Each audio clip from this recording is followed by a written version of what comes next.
Hi, payaman na umaga sa iyo kaibigan. Sa mga hindi pa nga pala nakakilala sa akin, ako po si Benjolera Vitasolo, OFW from Cayman Islands at isang certified SWA member. Actually, last year ko pa nakikita tong SWA sa Facebook newsfeed ko, but since wala naman akong kilala dun sa mga members na yon na nagpo-post ng regarding sa SWA, at hindi rin naman ako naimbitahan. So, na-curious na ako kaya pinapanood ko yung presentation video nila at inaral-aral ko kung paano nga ba talaga kumikita gamit ang Facebook. So, one day, nakita ko sa isang newsfeed ko, nakita ko yung post ng friend ko, nag-post siya ng earnings niya. Nung una, nagdududa pa ako nag-iisip ako, totoo kaya talaga to? Kahit napapanood ko na yung presentation video, nandun pa rin yung nag-iisip ako na totoo kaya talaga to. Pero, naisip ko rin, na paano ko naman siya malalaman kung totoo kung hindi ko naman siya susubukan. So, nagkataon naman na nag-PM sa akin yung isang friend ko about SWA. So, hindi na ako nagdadalawang isip na sumali pa kasi aside na maliit yung puhunan, 2.5 lang, very affordable sa lahat. At naisip ko hindi ko naman ikakahirap yun kung sakasakali man. At what if naman kung kumita nga naman talaga ako, no? At hindi mo na kailangan pa, nakita ko yung sistema kasi na hindi mo na kailangan pa magbenta-benta, magpakahirap magbenta-benta ng produkto, mag-invite ng tao, manghidap ng tao, padalhin sa opisina, ganun. So, napaka dali lang talaga siyang gawin. So, at saka hindi mo na kailangan lumabas ng bahay para mag-attend ng mga training. So, bilang isang OFW na katulad ko, napaka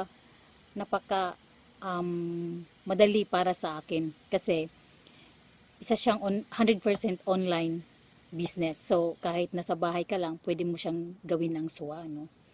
At ang laking tulong ng SWA sa akin, lalo na doon sa e-books. Sa puhunan mong 2.5, bawing-bawi ka na sa e-books pa lang sa knowledge na makukuha mo doon sa mga libro. Walang kalugi-lugi. Bilang isang OFW rin, alam naman natin na napakahirap talaga ng buhay sa ibang bansa. Homesick ang kalaban, hindi mo kailangan magtamad-tamaran, kailangan talagang sipag mo, tiyaga, nandoon.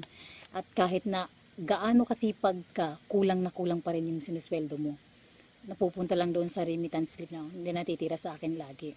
So napakalaking tulong talaga ng SWA para sa akin.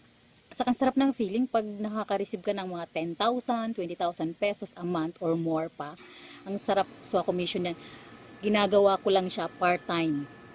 At sinasabay ko lang siya sa pagpi-Facebook ko. Sarap ng feeling pag kumita ka ng ganyan sa pagpi-Facebook mo, no? Subukan mo kaya.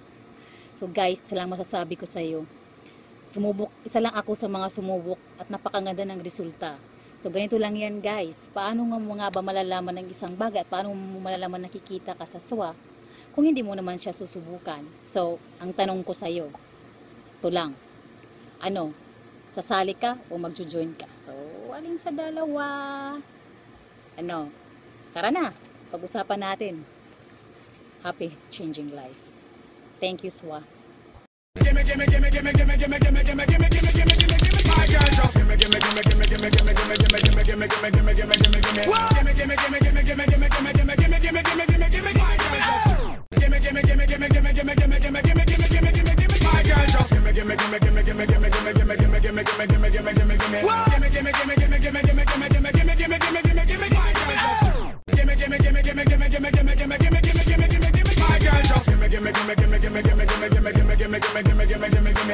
Gimme,